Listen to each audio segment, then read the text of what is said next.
बीते 53 दिनों तो किसान दिल्ली ਦੀਆਂ ਬਰੂਹਾਂ ਤੇ ਲਗਾਤਾਰ ਧਰਨੇ ਤੇ ਬੈਠੇ ਹੋਏ ਨੇ। ਖੇਤੀ ਕਾਨੂੰਨ ਰੱਦ ਕਰਵਾਉਣ ਦੀ ਮੰਗ ਕਰ ਰਹੇ ਨੇ, ਪਰ ਸਰਕਾਰ ਦਾ ਖੇਤੀ ਕਾਨੂੰਨ ਰੱਦ ਕਰਨ ਦਾ ਕੋਈ ਇਰਾਦਾ ਨਹੀਂ ਹੈ। ਇੱਕ ਵਾਰ ਮੁੜ ਤੋਂ ਸਪਸ਼ਟ ਕਰ ਦਿੱਤਾ ਗਿਆ ਹੈ। ਖੁਦ ਖੇਤੀਬਾੜੀ ਮੰਤਰੀ ਨਰਿੰਦਰ ਤੋਮਰ ਦੇ ਵੱਲੋਂ ਨਰਿੰਦਰ ਤੋਮਰ ਨੇ ਸੁਪਰੀਮ ਕੋਰਟ ਦੇ ਫੈਸਲੇ ਦਾ ਹਵਾਲਾ ਦਿੱਤਾ ਹੈ ਅਤੇ ਨਾਲ ਹੀ ਕਿਸਾਨਾਂ ਨੂੰ ਤਾਕੀਦ ਕੀਤੀ ਹੈ ਕਿ ਜ਼ਿੱਦ ਛੱਡੀ ਜਾਏ ਅਤੇ ਪਹਿਲਾਂ ਖੇਤੀ ਕਾਨੂੰਨ ਦੇ ਵਿੱਚ ਉਹ ਬਿੰਦੂ ਵਿਚਾਰ ਲਏ ਜਾਣ ਅਤੇ ਫਿਰ 19 ਤਰੀਕ ਲਈ ਜਦੋਂ ਮੀਟਿੰਗ ਦੇ ਵਿੱਚ ਆਉਣਗੇ ਤੇ ਉਹਨਾਂ ਹੀ ਬਿੰਦੂਆਂ ਦੇ ਉੱਤੇ ਸਰਕਾਰ चर्चा करेगी ਅਤੇ हल ਕੱਢਣ ਦੀ ਕੋਸ਼ਿਸ਼ ਕੀਤੀ ਜਾਏਗੀ। ਉਹਨਾਂ ਨੇ ਨਸੀਹਤ ਦਿੱਤੀ ਹੈ ਕਿਸਾਨ ਜਥੇਬੰਦੀਆਂ ਨੂੰ ਕਿ ਜ਼ਿੱਦ ਨਾ ਕੀਤੀ ਜਾਵੇ, ਕਿਉਂਕਿ ਬਹੁਤ ਸਾਰੇ ਜਿਹੜੇ ਲੋਕ ਨੇ ਉਹ ਖੇਤੀ ਕਾਨੂੰਨਾਂ ਦੇ ਪੱਖ ਦੇ ਵਿੱਚ ਵੀ ਨੇ। ਸਾਰੇ ਦੇਸ਼ ਦੇ ਲਈ ਕਾਨੂੰਨ ਬਣਾਇਆ ਗਿਆ ਹੈ ਅਤੇ ਇਸੇ ਲਈ ਹੁਣ ਕਿਸਾਨ ਬਿੰਦੂਆਂ ਤੇ ਚਰਚਾ ਕਰਨ ਦੇ ਲਈ 19 ਤਰੀਕ ਨੂੰ ਮੀਟਿੰਗ ਦੇ ਵਿੱਚ ਆਉਣ। किसान आंदोलन पर किसान यूनियन के साथ एक बार नहीं 9 बार घंटों तक वार्ता की है। हमने लगातार किसान यूनियन के साथ आग्रह किया है कि वे कानून के क्लॉज पर चर्चा करें और जहां किसान को आपत्ति है या किसान को तकलीफ दिखाई देती है वो बताएं, तो सरकार उस पर विचार करने के लिए भी और संशोधन करने के लिए भी तैयार है।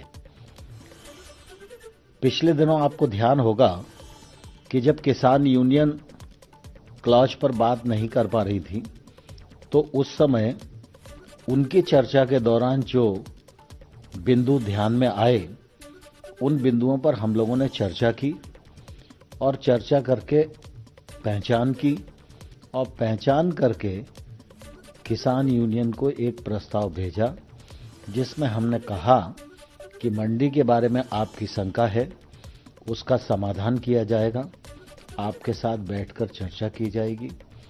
ट्रेडर के रजिस्ट्रेशन का सवाल है तो ट्रेडर का रजिस्ट्रेशन किया जाएगा। कॉन्ट्रैक्ट फार्मिंग में एग्रीमेंट को रजिस्टर्ड करना है तो रजिस्टर्ड करने पर बात की जा सकती है। विवाद की स्थिति में एसडीएम तक न्यायालय की सीमा हम लोगों ने रखी है। तो बातचीत में ये ध्यान में आया कि उनको लगता है एसडीएम न्याय नहीं दे पाएगा तो न्यायालय का रास्ता खुला होना चाहिए, तो सरकार ने उस पर भी सहमति बताई। और फराली का विषय हो चाहे इलेक्ट्रिसिटी एक्ट का विषय हो, ये आने वाले कल के विषय थे, लेकिन सरकार ने इस पर भी कहा कि हम सकारात्मक रूप से बातचीत भी करेंगे, विचार भी करेंगे और आवश्यक होगा तो इसमें संशोधन भी करेंगे। लेकिन किसान यूनियन टस से मस होने को तैयार नहीं है।